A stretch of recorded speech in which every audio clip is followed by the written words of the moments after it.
También me alegro ver todos acá. Gracias por venir. Me llamo Peter. Bueno, Peter.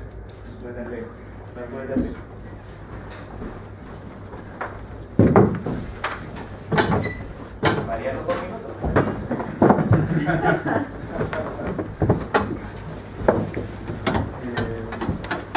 Como pueden oír, yo no domino bien el español. Entonces, primero tengo que pedir perdón si a veces tengo que buscar palabras o decir ciertas cosas en inglés.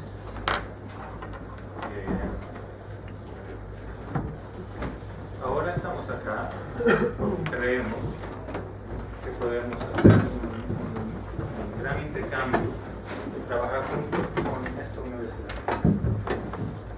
Y nosotros en particular estamos desarrollando muchas cosas, pero particularmente en el futuro de Internet. Nosotros trabajamos mucho con comunicación. Esta es una de las partes en que trabajamos. Hablando con Marcos acá antes, vimos el interés en desarrollar este tema porque nosotros estamos convencidos que el Web 3.0, el futuro del Internet, va a ser decidido por ustedes, los ingenieros electrónicos y dentro de telemática.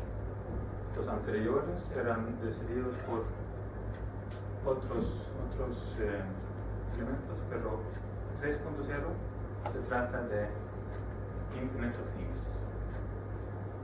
Internet de las cosas, todos los dispositivos electrónicos que ustedes van a hacer. ¿Cuánto conoce Ericsson? Nadie conoce Ericsson. Ellos salieron en 2011 con su estrategia oficial que en 8 años vamos a tener 50.000 millones de dispositivos conectados al Internet. Eso no es un número que ellos inventaron en la gerencia calculado. Allá en el enlace pueden ver más. Hoy tenemos ni siquiera una fracción de eso. Y la tecnología del web no resiste esa cantidad de dispositivos. Entonces se tiene que desarrollar un nuevo Internet. De eso se trata esta charla.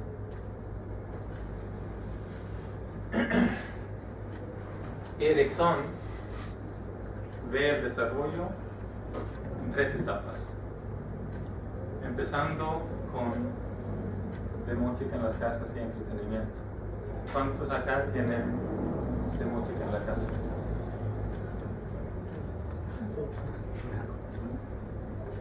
O un Xbox, un PlayStation, que también pueden controlar cosas, que se puede tal vez ver a través del celular. Esta es la primera etapa. Nosotros, Clayster, trabajamos en estas 2 etapas.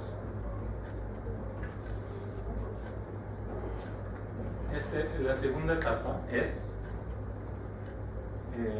que se renueva diferentes industrias en particular con esta tecnología nueva. En Europa, la primera industria que se renovó fue la industria residencial. Entonces, demótica de las casas se convirtió en demótica en los edificios. También en la producción en esta etapa de ciudades.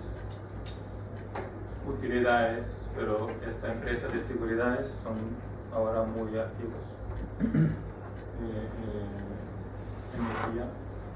La salud es una de las industrias más grandes, más potentes ahora, donde hay mucho dinero en interconectar todo para ofrecer servicios. Obviamente en el futuro todo va a estar interconectado. Y muy poco acá se trata de personas viendo páginas en el Internet. Todo esto es automatización de productos. Entonces, para entender un poco el problema, digamos, nosotros no lo vemos como problema, para nosotros es obviamente algo muy divertido, pero tecnológicamente se pone como un problema. ¿Cómo logramos eso? Para entender eso, veamos primero cómo se desarrolló el Internet.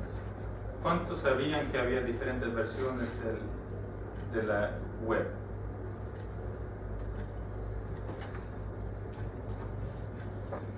En realidad no hay. Esos números se desarrollaron después, cuando uno empezó a entender que había lo que se llama un cambio de paradigma. Pero cuando se estaba cambiando, nadie se dio cuenta de eso. ¿Por qué? El desarrollo del web no fue hecho por una organización, sino por individuos propios que desarrollaron cosas, y después las organizaciones trataron de acumular la información y estandarizarla. Pero se ha notado 3 niveles acá. 1.0, que es lo que se llama el World Wide Web originalmente, fue diseñado alrededor de una idea de publicar papeles científicos y referencias entre papeles. Eso no era suficiente para crear el contenido comercial o interesante. Tal vez para científicos, pero para nadie más. Entonces, seguramente hay más de 100 o 1000 proyectos tratando de mejorar el web, que resultó en lo que se llama Web 2.0, donde el focus ha sido interacción con los usuarios y un poco de automatización, pero todo muy ad hoc, ¿sí? Todo no muy bien organizado, pero salió más o menos bien. Esto es completamente insuficiente para 3.0. ¿Por qué? Voy a explicar. Ustedes dominan todo esto, ¿cierto? Las tecnologías principales detrás de Web 1.0. ¿Cuáles? Internet Protocol, que había hace antes, ¿no? Que es la comunicación en redes. TCP, que asegura la comunicación que llega y vuelve, como está, que no se pierde nada. HTTP fue el primer invento de Tim Berners-Lee. Hypertext Transport Protocol. Esa fue la idea principal. Hypertext es texto normal con enlaces. Lo único. Y él inventó algo HTML que es en realidad otro invento, pero todo ahora lo conocemos como HTML. Lo conocen todos, ¿cierto? Y inventaron este concepto, Uniform Resource Identifier, que consiste, lo conocen, es una página web, se identifica con eso. Pero era solamente consumo por humanos en navegadores. El problema es que es muy estática. Ese fue el primer problema. No se podía crear nada interesante. Bueno, ¿qué ejemplos hay? Los primeros diarios fueron uno de los primeros, publicaron sus noticias. Lo que se llama portales fue la primera manera de tratar de hacer negocios. Crear un portal donde todos los clientes de los operadores entraron para acceder a diferentes enlaces. Gente hicieron sus propios homepages. Cada usuario tenía sus 5 megabytes en el operador donde podían escribir algo, así sería. Primer diccionario online que fue abajo porque no pudieron hacer nada. Entonces, ¿cuál fue el trabajo de Web 2.0? Principalmente, primero, si digo algo que quieren preguntar algo, quieren profundizar o algo, por favor, levanten la mano. Hay posibilidad al final poner preguntas, pero si digo algo que no entienden o si quieren saber más, no me levantar la mano. Yo le pego después. Tengo la regla. ¿Ah? Tengo la regla.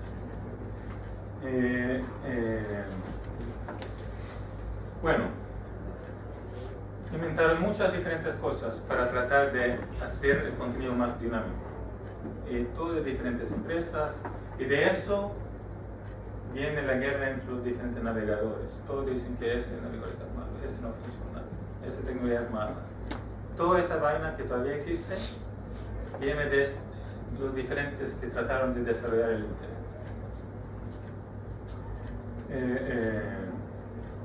Pero la idea fue, no se puede crear algo interesante si el proveedor tiene que poner todo. Es obvio para nosotros hoy, pero no era obvio al principio. Es muy difícil con la tecnología web 1.0 dejar cualquier persona agregar información. Es un gran problema de seguridad, gran problema de logística y todo eso. ¿Y cómo hace uno tecnológicamente para hacer una página estable donde hay millones de gente ingresando información? Pero se desarrollaron muchas diferentes tecnologías. XML conocen todos, ¿cierto? Esquema, transformaciones, y que es base de Ajax, que hace que las páginas se puedan poner un poco más dinámicas. También empezaron a desarrollar nuevos interfaces que no son basados en navegadores. Ahora la mayoría de usuarios usan estos interfaces y no navegadores, los smartphones y todo eso. Y la tecnología principal de DO detrás de eso son esos web services, servicios web, que fue agregado a la tecnología web 1.0, agregado encima de HTTP para poder interactuar con las páginas detrás, que ahora todavía son páginas, pero todavía usan los servidores HTML o HTTP, pero agregaron esto para poder tener alguna forma de automatización. ¿Conocen todas estas tecnologías ustedes? Pues algo de esto es griego. ¿No? Bueno. Pregunta viene después. Si alguien pregunta, el mejor ejemplo de Web 2.0 son las redes sociales. Facebook. Ellos no ponen ninguna información ellos mismos, tienen cientos de millones de usuarios que ponen toda la información y Facebook gana todo el dinero. Y todo lo que nosotros ahora conocemos, comentarios, tagging, booking, liking, blogging, todo esto son tecnologías Web 2.0 que se desarrollan. Conocidos bases de datos, Wikipedia en lugar de Britannic Online, Google Earth, donde todos pueden poner la información, etc. OpenStreetMaps, ¿lo conocen? Muy bien, iniciativa de mapas, es totalmente abierto. Tiendas también, de repente era posible para tiendas ofrecer productos de otros. Ellos ganan el dinero y otros hacen el trabajo. Y mucho de esto. ¿Conocen los Content Management Systems que permiten, por ejemplo, Wikipedia está hecho con MediaWiki, muchos de los páginas, blogs y ahora están creados con Drupal, que contiene todo esto, estas tecnologías. Bueno, nada nuevo. Pero no funciona para 50 mil millones de unidades. Nosotros trabajamos en muchos proyectos con Web 2.0 tratando de realizar interoperación entre sistemas o dispositivos. Pero hay un límite. ¿Cuántos proveedores puede uno soportar? Porque todos tienen sus diferentes maneras de intercambiar información. Entonces no es un intercambio en sí mismo. Todos publican su información y después alguien fregado tiene que tratar de comunicar. Entonces, una de las cosas que se tiene que resolver en Web 3.0 es abstracción universal de información. Es decir, si ahora hay miles de APIs, en 10 años va a haber cientos de miles de APIs, no es posible aprender todo. Uno necesita una manera universal para describir información. Y eso hay. Voy a hablar más de eso.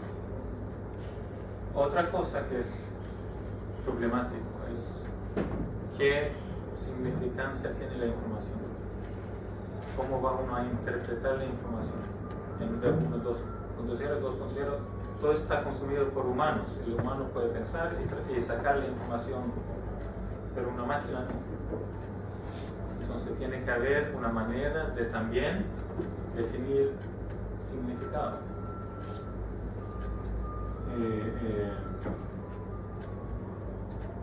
¿Cómo saca uno la información? No es suficiente que exista. Uno tiene que tener una manera universal para sacar la información.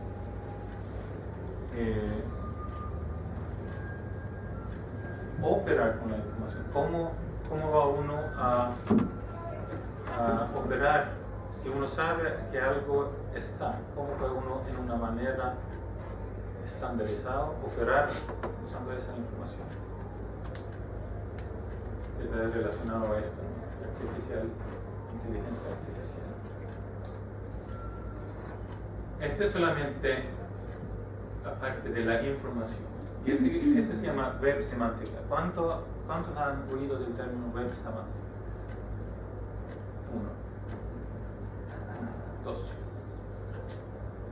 Eso nació en 2001, 11 años atrás. ¿Y por qué muy pocos conocen este tema? Pues porque fue diseñado para grandes buscadores como Google, Microsoft, Yahoo, que eran los únicos que podían usar esta información al principio. Pero recién, con esto y otras tecnologías que vamos a hablar, está en las manos de nosotros. Y ahora todo esto, esta tecnología que antes era solamente propiedad de Google o unos pocos 10 empresas, podemos utilizar nosotros. Hay otros esfuerzos que se tienen que hacer. El IP4 obviamente no es suficiente para 50.000 millones de unidades. ¿Cuántos de ustedes conocen el IP6?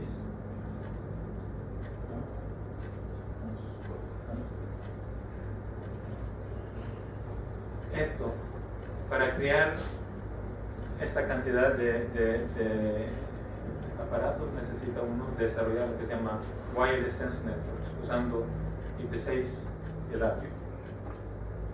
Y mucha investigación se hace solamente en esto. Seguramente ustedes hacen también eso. Grid computing. ¿Cuánto conocen el término grid computing? Más. Grid computing es la tecnología que permite que uno pueda acceder a la potencia de todas las computadoras que hay en una red. O si no todas, muchas. Bueno, en 10 años, en esta pieza seguramente va a haber cientos de computadores. La lámpara, el proyector, el reloj, todo va a ser computadores. Cuando uno piensa en grid computing, piensa en esos grandes proyectos, ¿no? Los SETI o cuando buscan la estructura de moléculas, ¿no? Proteínas, todo ese proyecto que usan millones de computadores potentes. Pero grid computing también para nosotros significa que podemos usar los microcontrollers que hay en la casa. Es en una escala micro, pero eso va a permitir lo que se llama el Smart City.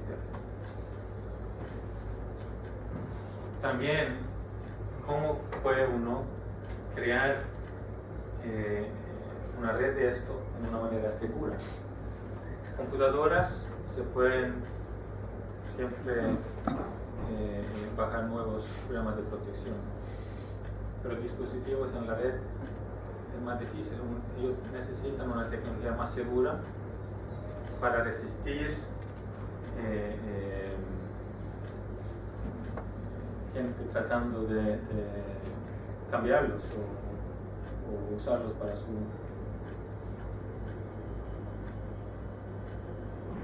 hackearlos.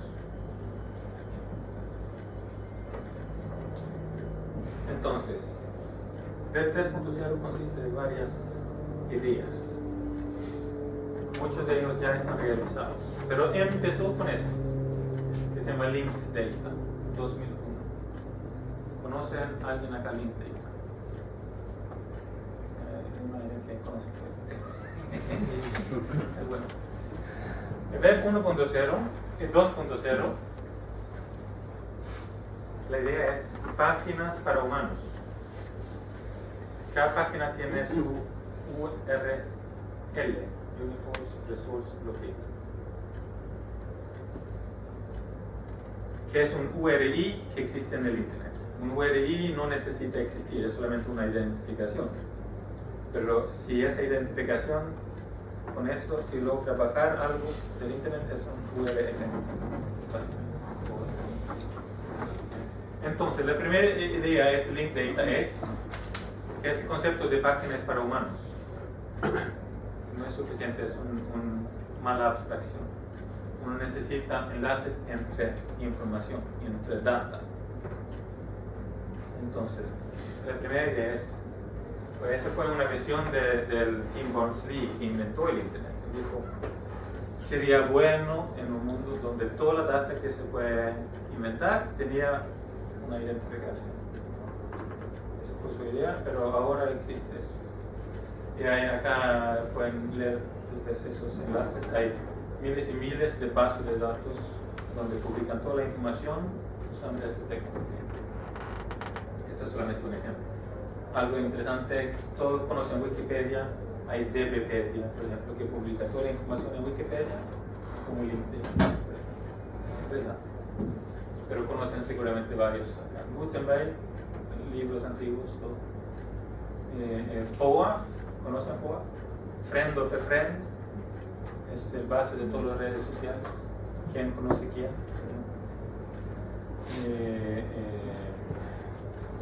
Vamos a hablar de RDS. Flickr conocen. Hay varios, Crunchbase, música, podcast.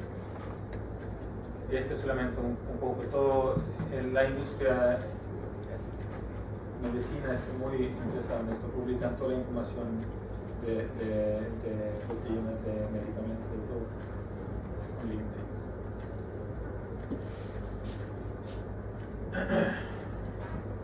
La otra cosa es, esa fue el primer día, todos los datos que se pueden inventar tienen que tener una identificación URL.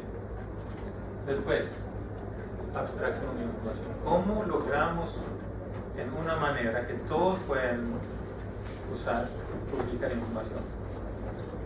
Todos tienen sus APIs que son diferentes, pero ¿cómo publicamos información en una manera donde se puede publicar todo lo que se puede inventar? Y el problema es grande, ¿no? Pero la solución es fácil. Y por eso también se llama Semantic Web. ¿Por qué? Se define que el átomo de información menos grande que hay es lo que se llama un triple semántico. Todos estudian esto seguramente en el primer grado de colegio o segundo. Después todo lo leí. ¿Cuánto conoce esto? Sujeto, predicado, objeto. ¿No? Uno estudia eso como 7 años, 8 años en la escuela, después se olvida. Por eso la base, toda la información que se puede inventar se puede describir en triples semánticas. Esto es la abstracción. Y con la idea de Linked Data, todos los sujetos y todos los objetos son URIs. Toda la información que hay en el mundo tiene que tener un ID, URI. S y O son sujetos, objetos tienen URI. El P es el predicado, también es un URI. Y O puede también ser un literal, es decir, un número, un valor. Pero normalmente es un URI. Fácil, ¿no? Triples semánticos pueden describir todo es un URI, nadie entiende nada. Perfecto. Todos están contentos.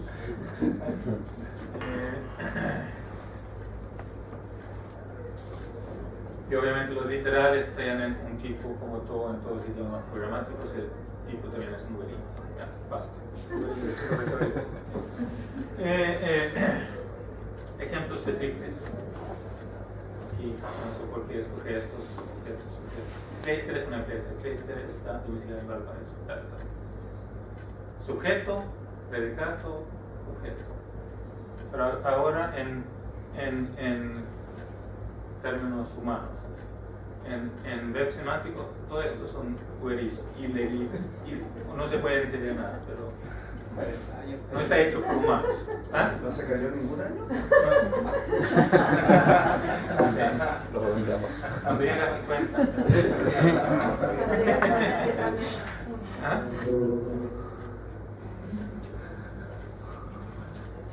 Bueno, para los que no saben, todos saben un numerito. Con este formato. Porque es bueno. Gema. ¿Por qué es esta idea buena para identificación? Empezamos con el host. Todos saben qué es un host. El nombre que es patentado. Por ejemplo, el dominio del web. Está controlado por una organización mundial. Nadie puede tomar tu nombre cuando está registrado. Puede ser el nombre de la empresa o el nombre del apellido de uno, cualquier cosa. Ahí podemos inventar cualquier cosa, porque uno es responsable de esto y después es uno responsable de mantener el pago único dentro del dominio del host. Buena idea. Uno registra una vez, después tiene y resiste todas las maneras de inventar webs. El gema es el protocolo, la manera de tener información. El web es HTTP, como el HTTPS. Pero puede ser cualquier cosa y eso hace que el web semántico se pueda extender a nuevos protocolos que son mucho más seguros. Es fácil de extender, mantener y distribuir. Difícil de leer para un humano, pero para una máquina es perfecto. Científicos les gustan esto. Eso no tiene ningún valor en el mundo práctico, pero para entender esto es muy bueno. Grafos es un concepto matemático. Consiste de nodos, aristas. Sujetos, objetos son nodos, sus propiedades son aristas. Es una manera de explicar la estructura porque leyéndolo para un humano uno no entiende nada, pero así uno puede por lo menos ver qué relación tiene acá. Un contacto tiene un nombre, Eric Miller, que tiene un mail acá, que tiene un título acá, pero mira estos se ven horribles, es difícil de entender con un humano, muy fácil para una computadora. Acá les doy enlaces desde aquí pueden ver. Si alguien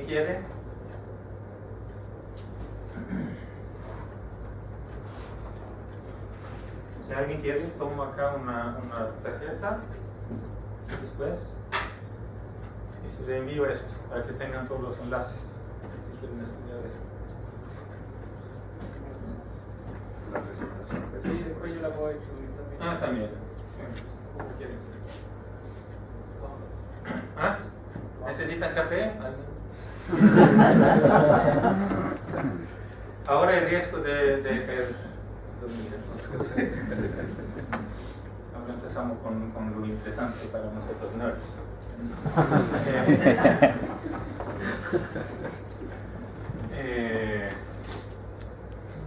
Entonces, no es suficiente describir las cosas como triples semánticos. Uno tiene que una manera empacarlo en algo que una computadora puede entender. Y se inventó esto, Resource Description Framework. ¿Quién ha oído de eso? Ah.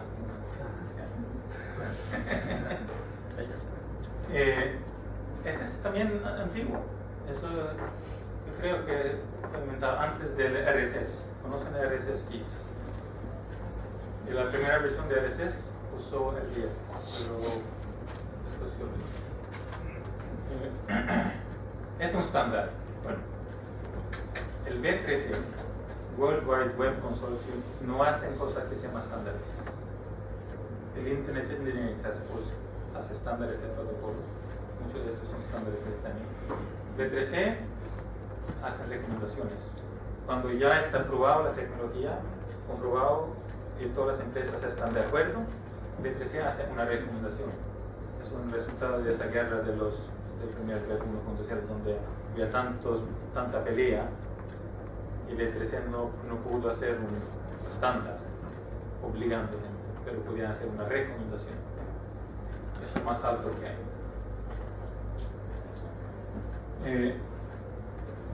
Es una manera de escribir triples semánticos en XML y se puede también poner en páginas web, en social network, como lo que se llama microformat. ¿Conocen microformat? Microformat es una manera de agregar información semántica a cosas que ya existen, como una página web, una página en red social, para que una máquina, si no entiende la página web, por lo menos puede sacar el microformat y sacar algo. Bla, bla. Así se ve. Fácil. Un documento XML, todos conocen XML. Description de algo. Es una descripción de un sujeto. Todos estos son propiedades, son predicados, y estos son objetos, en este caso todos literales. Fácil, ¿cierto? Descripción de algo, cada una canción, tiene artista, país, empresa, precio, cuando se puede hacer más complicado porque todo tiene que ser complicado. Bueno, todos que conocen XML. Bueno, acá murió Semantic Web, pero resucitó. Porque algunos científicos inventaron esta palabra, ontologías. Nadie sabe qué es. Lo que es que tratan de leerlo y allá. Después de una hora y ya, esto muere, eso no sirve. Pero igual vamos a hablar de esto.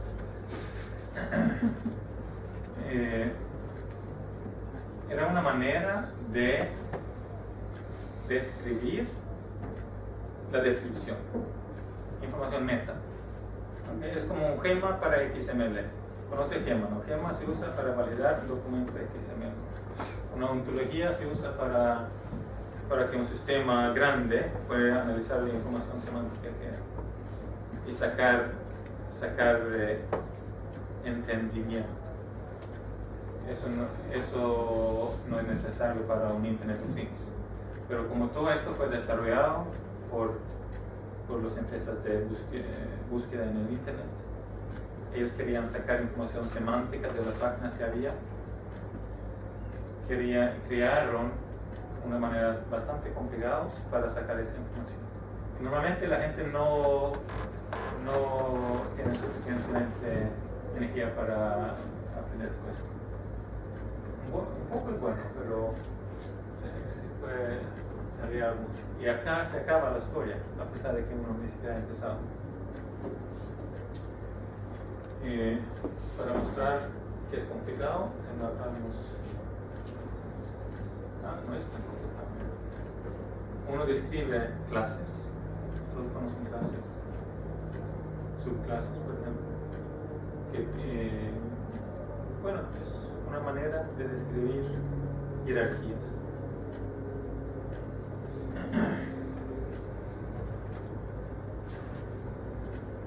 ¿Alguien conoce Dublin Core? Este fue uno de los primeros ejemplos de web semántica. Se hizo 5, 6, 7 años antes que se inventó web semántica. Era una manera para publicistas de escribir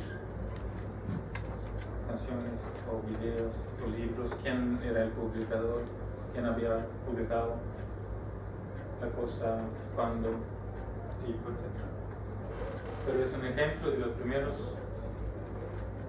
uno de los primeros ejemplos donde la gente estaba empezando a pensar cómo agregamos información semántica. Y justamente se usó el formato de esto para construir la web semántica. Bueno, el RDF es bueno para computadores, pero no para humanos. Entonces, inventaron otra manera que es más fácil para desarrolladores escribir. Más fácil, no fácil.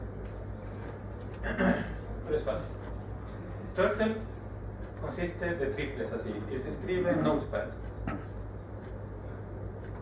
Sujeto, predicado, objeto. Una lista. Más fácil que eso no se puede hacer. Con una manera de hacerlo más fácil, si como acá el sujeto es igual, entonces no tiene maneras de cortar eso del texto. Así puede uno elaborar con la información de una manera más fácil. Literales se escribe así, enlaces se escribe así, etc. Turtle es importante porque es el base de casi todo lo que viene después. Toda la tecnología para sacar información o para describir reglas, todos usan más o menos esta manera de escribir.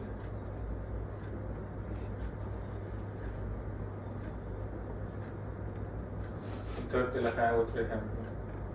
Uno puede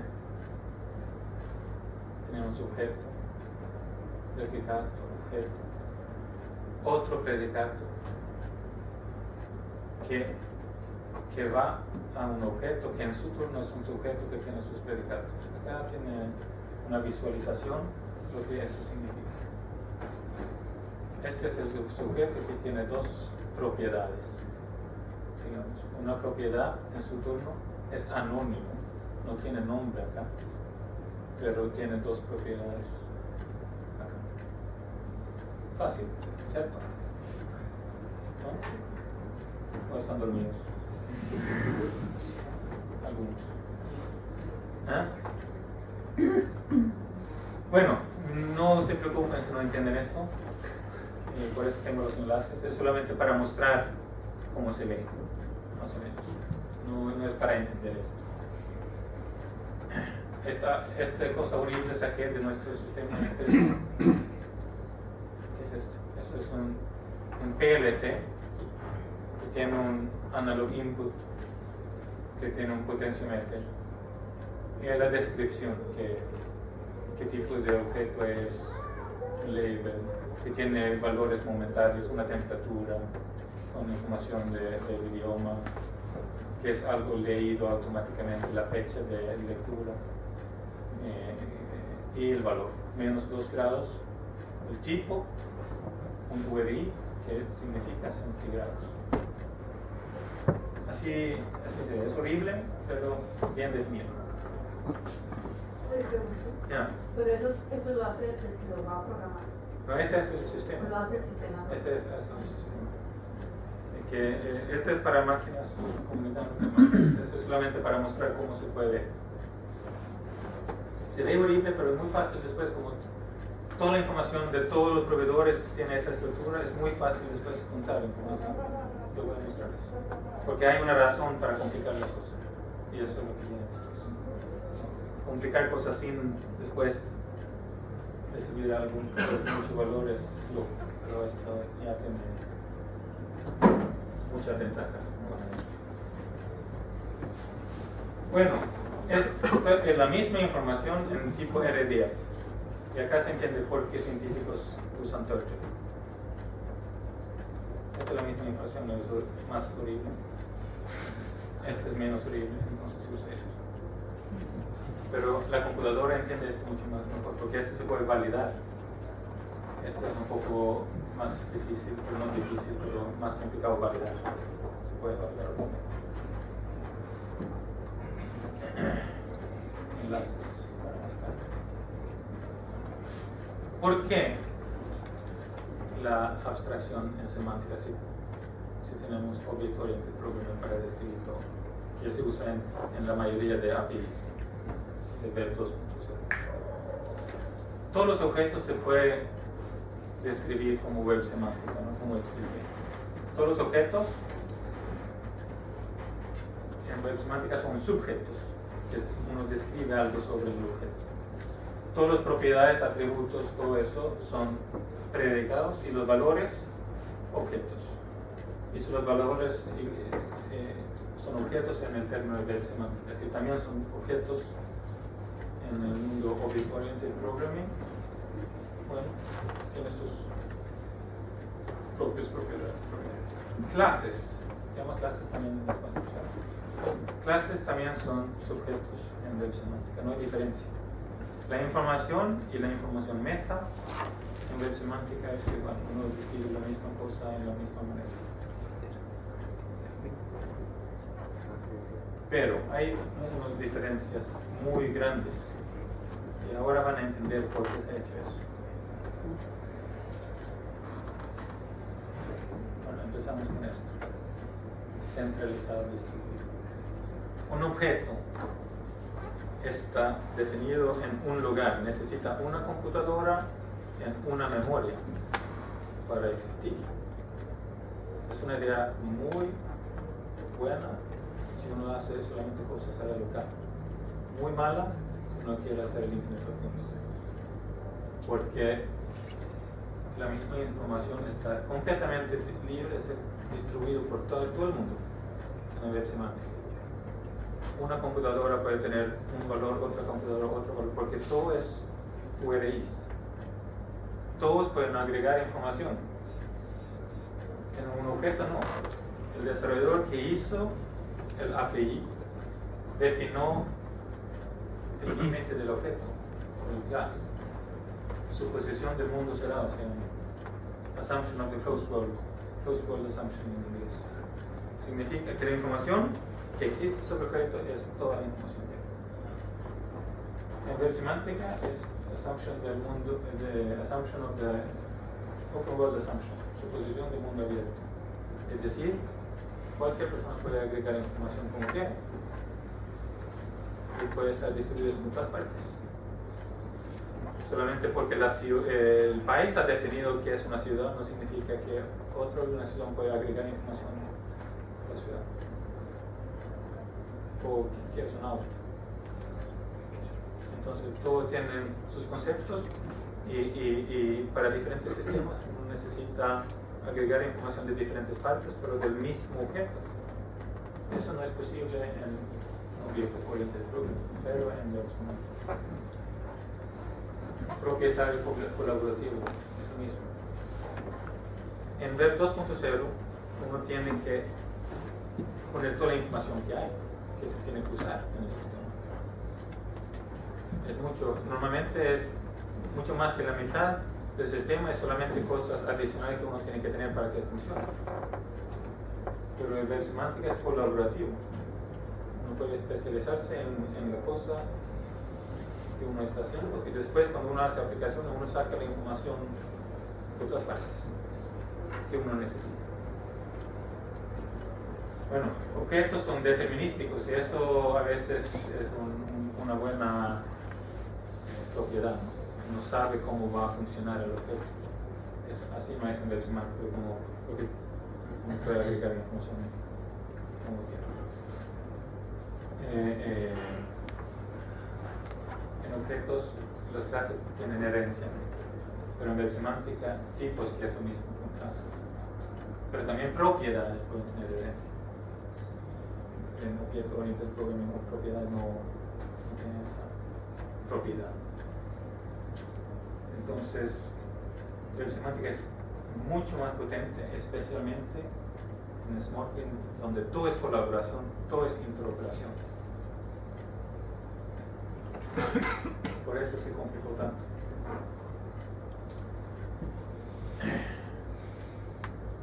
Y este invento hizo que se resucitó el Semantic Web. Porque ya cuando habían matado el Semantic Web con ontologías, eso hizo posible sacar la información para usuarios normales o para, si ustedes van a hacer dispositivos o aplicaciones que comunican usando Web 3.0, ustedes van a usar esa tecnología para sacar información. Es una manera de preguntar, juntar información. También es un estándar, entre comillas, recomendación. Tiene una definición recursiva. Sparkle significa LSS, Sparkle Protocol and RDF Query Language, es decir, un idioma para un SQL para información semántica. Y funciona con pattern matching, eso es algo que conocen, ¿no es cierto? Uno escribe estructuras semánticas y recibe toda la información que pasa en ese script. Voy a poner ejemplos.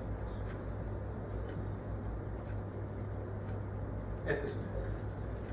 Esta, que no se ve tan horrible como mi primer ejemplo, ¿se acuerda ese del analog input en nuestro sistema que se ve horrible? Esta es una pregunta Sparkle que saca esa información o que quiere sacar esa información de ese tipo. ¿Qué es? Select, ¿conocen Select? Todos conocen SQL, ¿cierto? ¿Alguien que no conoce? Nadie confiesa.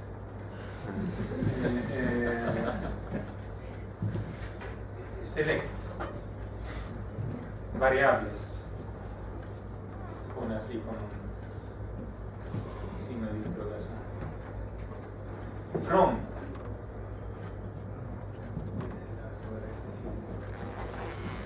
exactamente. Esto es un URI, es el URI más corto del mundo. Acá son los prefijos. ¿Conocen XML? Uno no se aguanta escribir todos estos URIs tan largos, ¿cierto? Entonces uno inventa prefijos que significa todo esto. Después agrega uno algo que se pone atrás. Por ejemplo, U:F. Ese prefijo, esto, significa entonces el URI, toda esta vaina de U'(F). Es fácil, ¿no? No se pone tan horrible. Este es el URI más corto del mundo, es el prefijo sin letras y no se agrega nada. Es decir, uno lee de este URI, que es en realidad esto, que es el base de datos semántico que contiene esta información. Where, y acá pone uno esto, es el pattern. ¿Cómo se llama pattern? Patrón. El patrón, el grafo, digamos. ¿Cómo quiere uno que la información, estos variables que uno quiere sacar, cómo están relacionados entre sí? Entonces, yo quiero sacar todas esas variables, pero que tengan esta estructura, es decir, un sensor que tenga valores monetarios, que tenga un field, es decir, en este caso una temperatura, que tenga la temperatura o el field tenga un status, un tiempo, un tipo y un valor. Y además, el sensor tiene que tener un label. Es fácil de ver. Este es más fácil que la información. Y este es lo que un desarrollador escribe. Por eso no importa tanto que la información se vea horrible. Es que esto tiene que ser fácil. Y esto es más o menos fácil. Y también se puede poner un filtro. Yo estoy solamente interesado en heat temperature, con un valor menos de 32 grados Fahrenheit. Después quiero todo sorteado por sensor y filtro. Saca uno una información así, una tabla que se puede importar a Excel, pero es muy largo, entonces lo corté en 5 pedazos. Allá está el sensor que saqué, el potenciómetro que estaba viendo. Acá los diferentes valores en Celsius, porque el sistema entiende la diferencia entre Celsius y Fahrenheit. Era menos de 32 grados Fahrenheit. 32 grados Fahrenheit es 0 grados Celsius. El tiempo, que es obviamente en el formato estándar de tiempo en XML.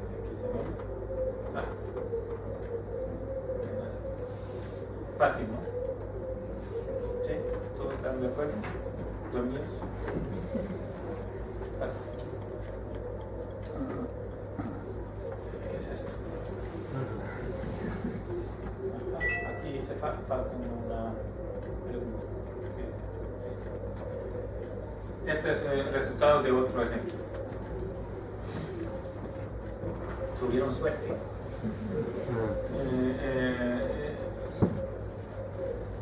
¿Qué permite más? El Sparkle. Sparkle en realidad es la primera vez que tenemos un idioma estandarizado que permite grid computing. Es decir, grid computing es la manera de distribuir un problema que se resuelve varios computadores en una red. Eso se llama federación en Sparkle.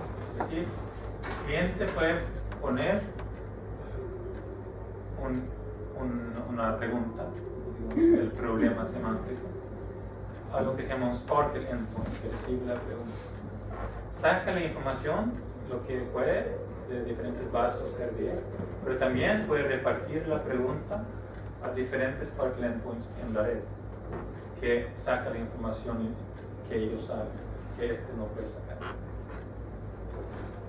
De repente tenemos en el mismo estándar una manera de sacar información semántica y hacer aplicación de grid computing que usa dispositivos electrónicos. Primera vez, muy interesante.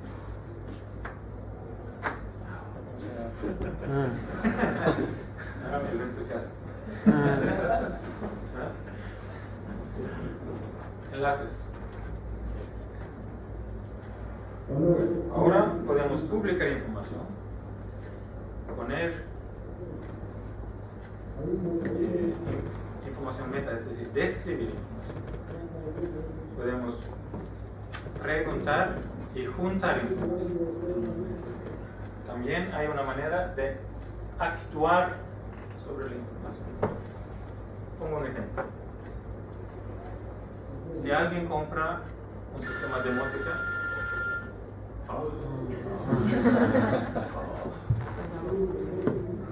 ¿qué hacemos?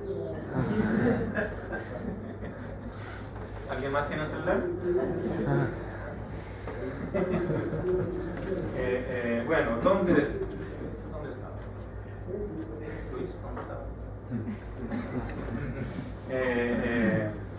Tenemos ahora una manera de actuar sobre información.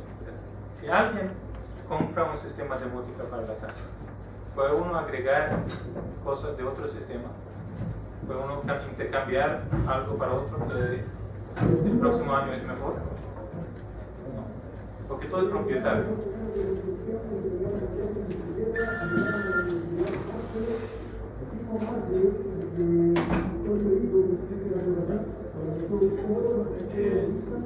Todos los sistemas que actúan con controla cosas en la casa, por ejemplo, todos son propietarios, todas las reglas son propietarias.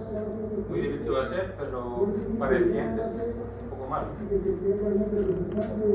Pero con esta iniciativa es posible controlar las cosas en la casa de una manera estandarizada. ¿Qué significa? que uno puede desarrollar un algoritmo de control y copiarlo a otro sistema. O cambiar el sistema en la casa, una parte.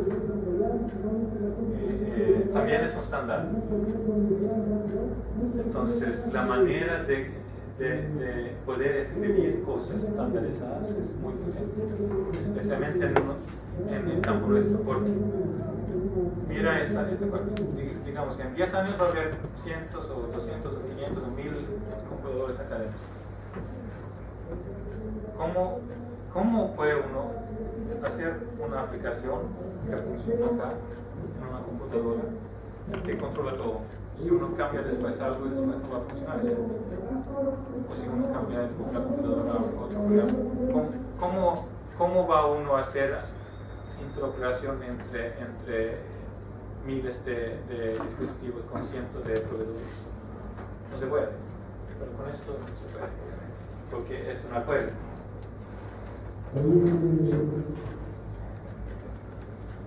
Así se ve una regla. Que se ve también. Bueno, es fácil cuando uno entiende eso, pero demora un poco. ¿Qué es esto? Es una regla. Acá tenemos una condición. Esto significa condición a la derecha. Acá tenemos variables, ¿no? Si un actor está en una película y la película tiene un nombre y el actor tiene un nombre,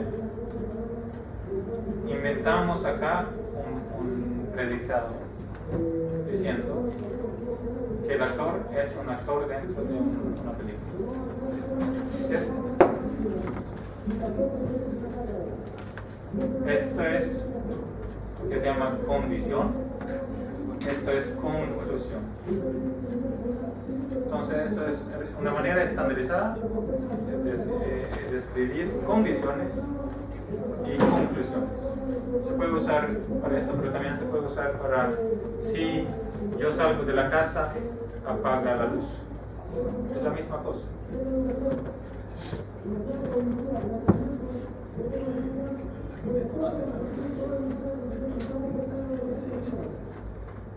Bueno,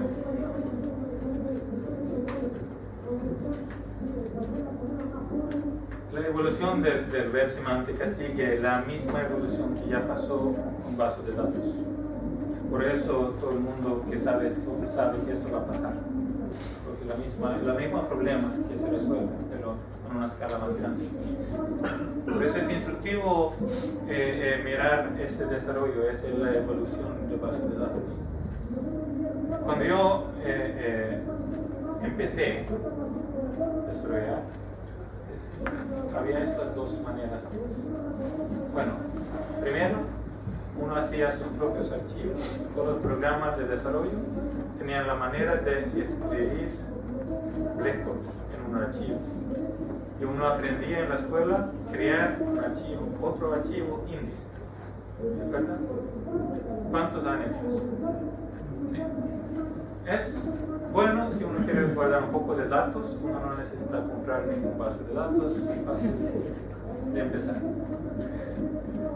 Pero para hacer algo más complicado, entonces no sirve. Entonces, había varios proveedores, vendedores en ese entonces se llamaba base de datos, eBay, Paradox, Foxconn, todos esos, que publicaban un API procedural para guardar tablas de información que automáticamente mantenían los índices y uno podía acceder a las tablas, sacar la información, todo eso.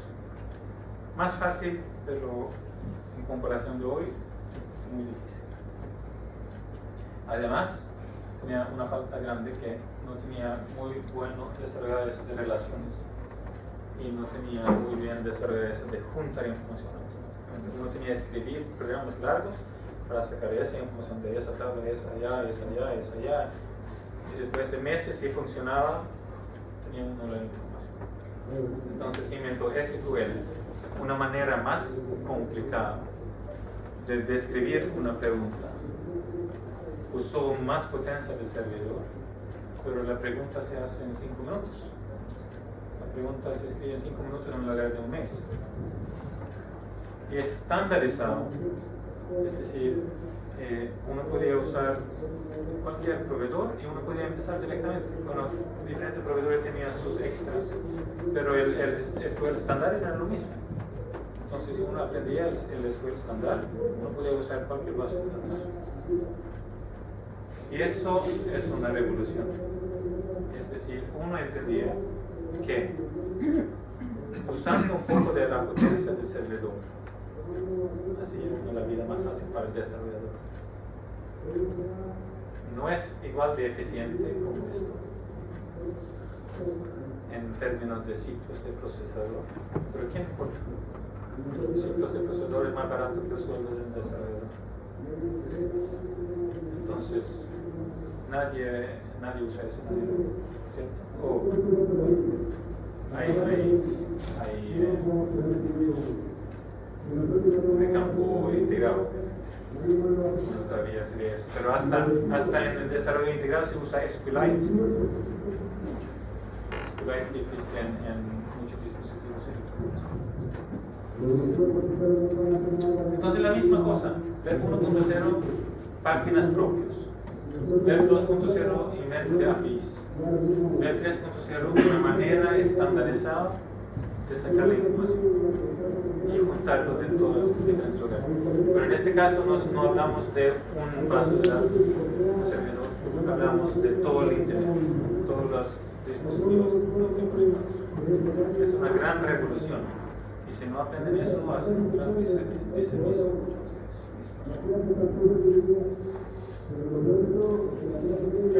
Bueno, la cosa es siempre que uno tiene que hablar con el jefe, explicándole por qué esta nueva cosa, por qué el jefe tiene que pagar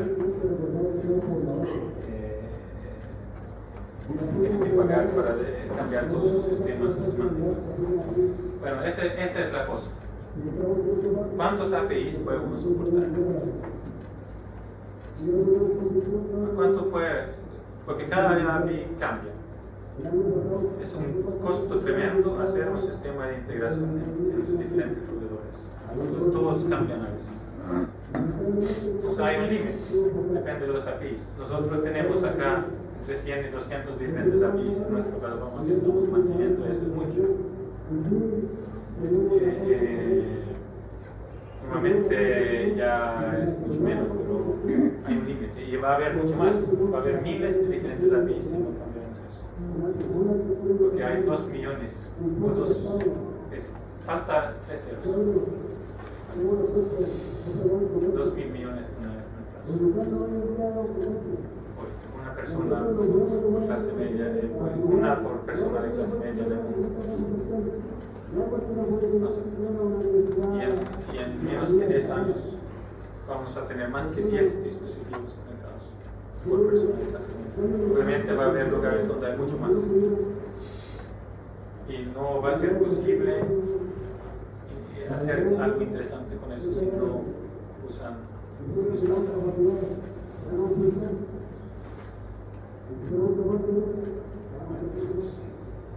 Otra cosa que uno puede buscar el jefe, porque ustedes todos quieren hacer eso, ¿cierto? Ya, el 3.0 es lo que ustedes quieren hacer, pero el jefe, entonces uno tiene que explicar eso, que mira, ¿cuánto cuesta un data center de Facebook? Que en Suecia instalaron en el norte de Suecia un data center para el norte de Europa de Facebook, para Facebook. Era, yo no sé, 3.000 millones de euros. No sé, es inmenso. Y es horriblemente caro y difícil de aumentar profesionalmente. Una pregunta, ¿qué va a pasar entonces con los grandes data centers? ¿Con la web 3.0 deberían desaparecer? Van a desaparecer como COBOL. Es decir, va a haber restos obviamente, pero pero los nuevos inventos no van a estar como el 2.0. Por ejemplo, nosotros hemos propuesto una solución que va a erradicar Facebook. Entonces la solución teórica hay, porque Facebook tiene grandes problemas. Hablamos de eso, tomamos Facebook como ejemplo. Caro, horriblemente caro para Facebook poner los data centers. Ellos reciben no sé cuánto subvención de los estados, porque cada estado quiere que Facebook se instala porque ellos también ineficiente. ¿Qué significa ineficiente? Como usuario, ¿qué hago yo cuando entro a Facebook? Escribo un poco, pongo unas imágenes, unos videos, unos enlaces. Yo ni siquiera uso un promil por promil de la función de capacidad de Facebook. Yo mismo. ¿Cierto? Toda esa capacidad que Facebook tiene es solamente para tratar de juntar toda la información y venderla. Pero yo como usuario, la función que se supone que tiene Facebook, la solución a arquitectura es muy ineficiente. Difícil de aumentar próximamente, es decir, si yo quiero inventar una red social, digamos, como un ejemplo, en tecnología de 2.0 es muy difícil. Pero en tecnología de 3.0 es urgente. Mira, te digo esto. Esto es un servidor Linux. Eso arranca nuestro sistema. Este gasta 1,2 watts.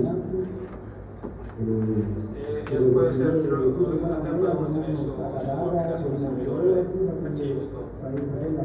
Cuesta $119 comprar eso,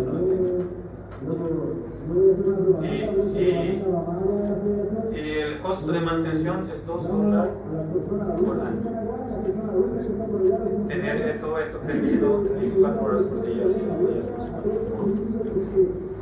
Entonces uno no puede comparar esto con un data center. ¿Y qué es? Es un disco duro. Ustedes pueden ver esto. Acá, transformación de poder, nada más. La red USB. También. Este es el futuro para el Web 3.0. Los servidores van a ser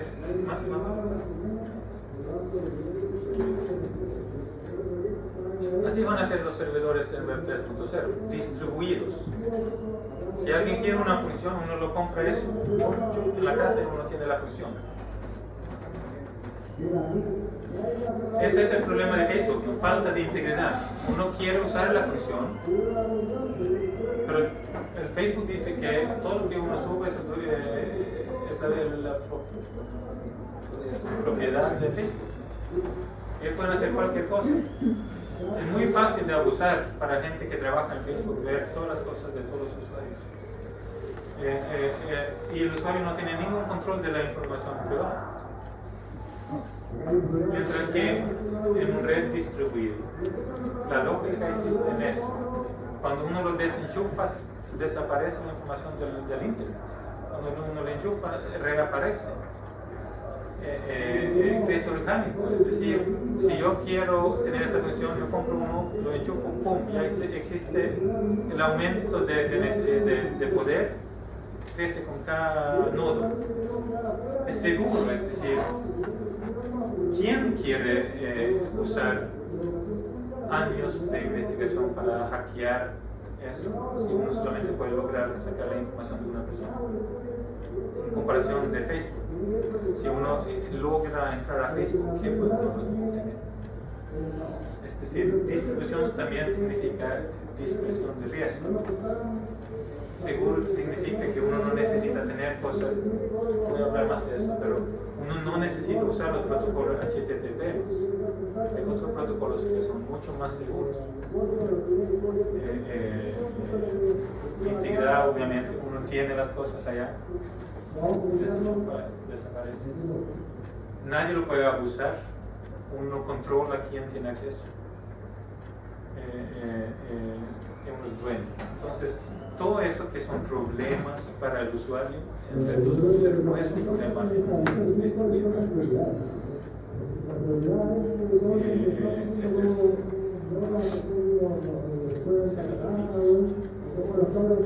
Y ese es $119 por unidad si uno compra uno. Uno compra muchos.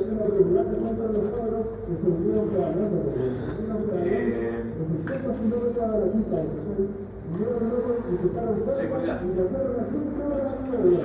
¿Cuántos más están preocupados o interesados en el tema de seguridad?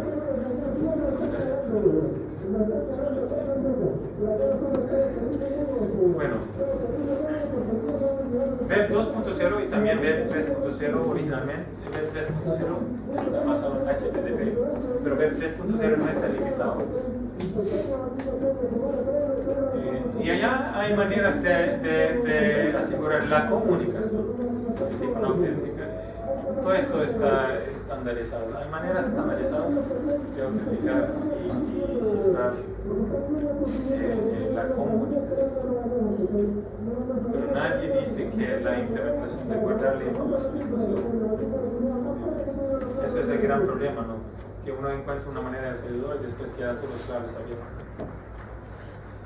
El problema de seguridad en Web 2.0 es la comunicación y la centralización de la información. Si hay una manera de obtener 1 millón de números de visa, entonces eso vale suficiente para que alguien trate. Pero si uno solamente puede sacar un número de visa, no vale la pena gastar meses en tratar de ello. También el problema es ese Distributed Denial of Service Attack que hace Anonymous y todos esos grupos cuando están bravos. Alguien está enojado que alguien ha hecho algo, entonces lanza cientos de miles de computadores a buscar información de un servidor y falla, porque no soporta eso. En un mundo descentralizado no es posible. Bueno, depende, uno necesita 1000 veces más computadores que hay, pero eso va a ser prácticamente imposible. Y eso no. Les voy a hablar solamente un poco de XMP. ¿Alguien conoce XMP?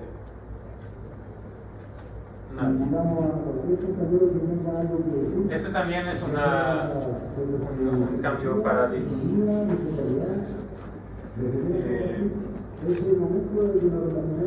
Es estandarizado. Esta vez es estandarizado porque el Task Force hace estándar. Y permite comunicación mucho más flexible que HTTP. HTTP necesita un cliente que puede estar protegido detrás de un firewall, que comunica a un servidor que está en Internet no tan bien protegido. Entonces hay una gran tentación de entrar a ese servidor. Pero el XMPP permite dos entidades comunicar entre ellos sin estar en el Internet. Lo único que necesitan es un proxy estabilizado, que es bastante seguro, porque ellos tienen solamente la función de proxy. Entonces, y también está basado en XML. Toda la web semántica obviamente es XML. Usando XMPP en lugar de HTTP es normal. Esto es lo más importante. La data está protegida y no es posible mandar información y comunicación como uno quiere. Un servidor HTTP tiene que estar abierto en cierto sentido.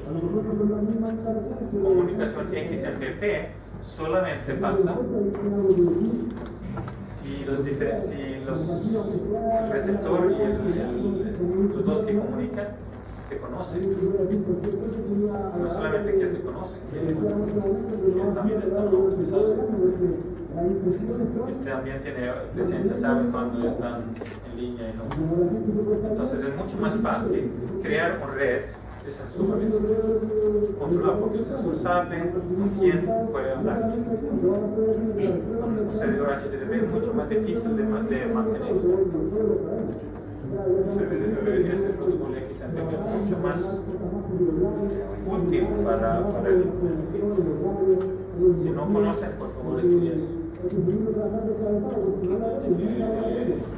Yo soy miembro de la organización de estándar de XMPP. No se lo digo solamente porque no lo es. Es porque es muy bueno eso, para comunicar. Toda clase de comunicación entre dispositivos, unidades que uno quiere tener seguro. XMPP es una muy buena solución.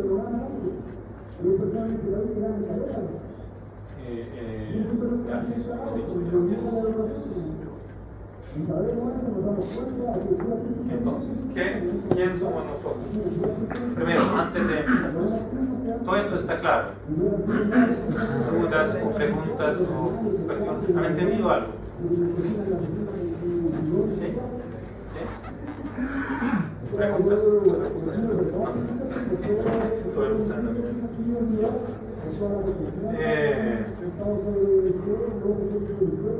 Nosotros somos una empresa de Suecia que trabajamos mucho con se abrieron. ¿Ah? Ah, ya, sí, volando. Pero no se vayan.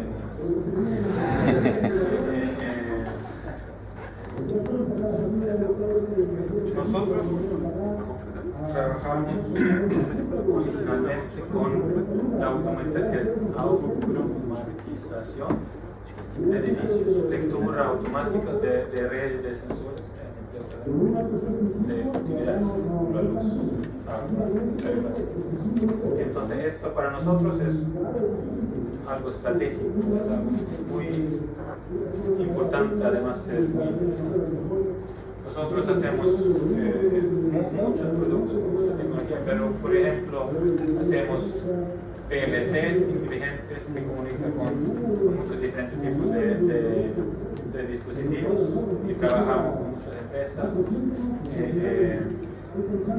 Publicamos todo en redes, publicamos servicios,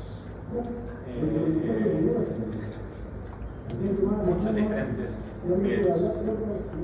Tenemos pantallas con servicios, publicamos en televisión como los primeros que publican en el mundo servicios de interacción en televisión sobre IP, pero obviamente computadoras, pantallas táctiles. Éramos los primeros en desarrollar una pantalla táctil mostrando energía para los celulares. Y obviamente, eso es decir corto, porque ustedes no quieren oír nada de eso. Pensamos mucho en el futuro. Nosotros estamos involucrados en muchos proyectos científicos donde ponemos la arquitectura para el próximo web, cómo crear una infraestructura donde uno puede crear servicios que interoperan en el mundo en escala global, ciudad, sociedad. Y queremos seguir haciendo eso. Nosotros estamos acá, pensamos que Latinoamérica es un lugar porque de todo lo que hemos hecho se puede realizar acá. También queremos desarrollar proyectos con la Santa María, porque mucho de esto es todavía en fase de investigación. Entonces, este tema es muy interesante, comercialmente, pero científicamente. Y escogimos Valparaíso, Viña del Mar, porque creemos que la gente quiere vivir y trabajar en el lugar de Santiago. Y buscamos, si ustedes están interesados en esto, conocen a alguien interesado en estos temas, aquí está mi tarjeta. Ahora buscamos muchos ingenieros para desarrollo de esto y otras cosas. Por favor, vamos a ver.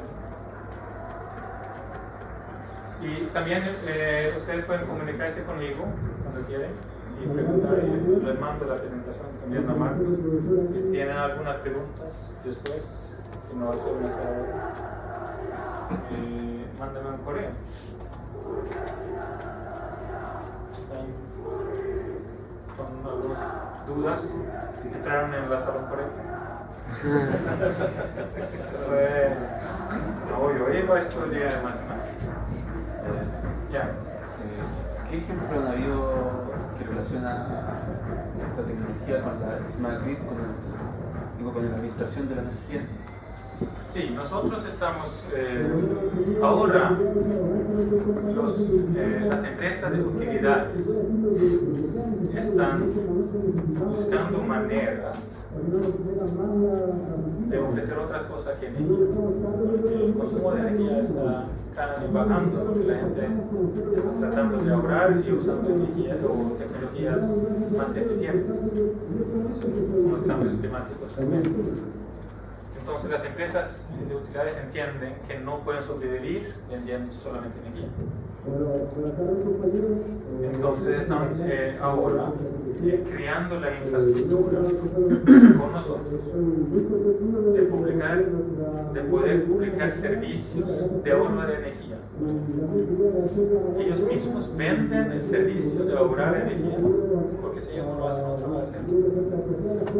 Ellos solamente pierden el negocio de la energía, pero ahora por lo menos ganan ayudando a la gente a optimizar la energía. ¿Y cómo? Para hacer eso necesitan una infraestructura abierta, donde uno puede integrar sensores, medidores o invitar tercera parte desarrollando servicios.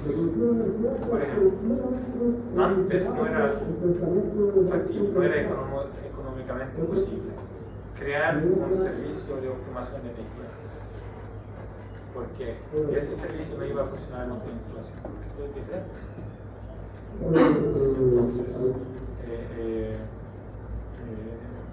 Entonces, para realizar eso, necesitan una infraestructura de donde toda la información está abierta, estandarizada, para que ellos puedan sentirse cómodos, que puedan intercambiar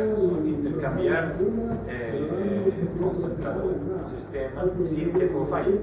Porque ellos tienen el problema que si ellos compran un sistema Smart Grid, que no es Smart desde el punto de vista científico,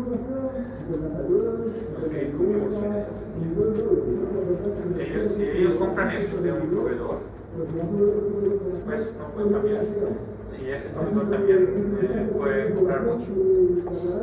Entonces, estamos activamente ahora en varios de esos estudios con empresas con universidades para definir, estandarizar la infraestructura arquitectónica para servicios en Web 3.0.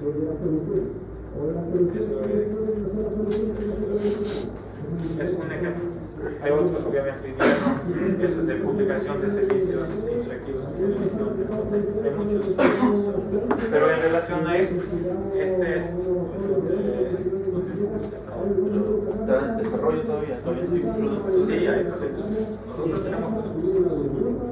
Pero uno tiene que entender que hacer un estándar no es hacer un proyecto. Hacer un estándar, hay varios pasos. Primero tiene uno que tener productos, hacer un piloto, evaluar el piloto, invitar más y hacer reportes hasta que haya un consenso. Y allá publicar el estándar. Pasa por experimental, recomendación y después el estándar, digamos. Varias etapas, de años. Entonces, y hay muchos productos. Y ciertos rubros más que otros. Como dije, unos que están más desarrollados en el campo de medicinas. Hay mucha información de todo lo que publican. Hay ejemplo de meteorología, uno de los mejores diarios de España. Y él publica toda la información meteorológica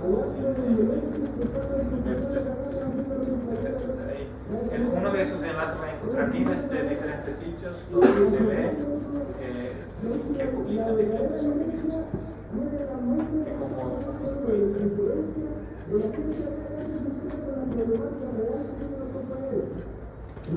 ¿Ya? ¿Cuál es el beneficio de la web 3.0 por la parte de la empresa? Porque para el usuario es mucho más beneficioso poder conectar todo, como los servicios van a ser mucho mejor para el usuario. Pero una empresa, por ejemplo, que ofrece, por ejemplo, Sony, que no le gusta como que sus cosas sean compatibles con otras cosas, o Apple. Apple es la única empresa que yo sé que no le gusta compartir con otros. Pero los otros, bueno, la ventaja Sí, la ventaja.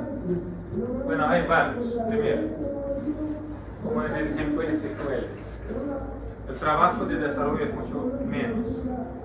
Entonces, en el tiempo y con los recursos que tiene la empresa, se puede hacer cosas mucho más complicadas en el tema tecnológico. Es decir, en lugar de hacer un servicio, puede uno hacer 10 en el mismo tiempo con los mismos recursos. Entonces, permite hacer cosas que antes no era posible. De allá es la competencia, ¿no? El primero que saca algo obliga a los otros a seguir.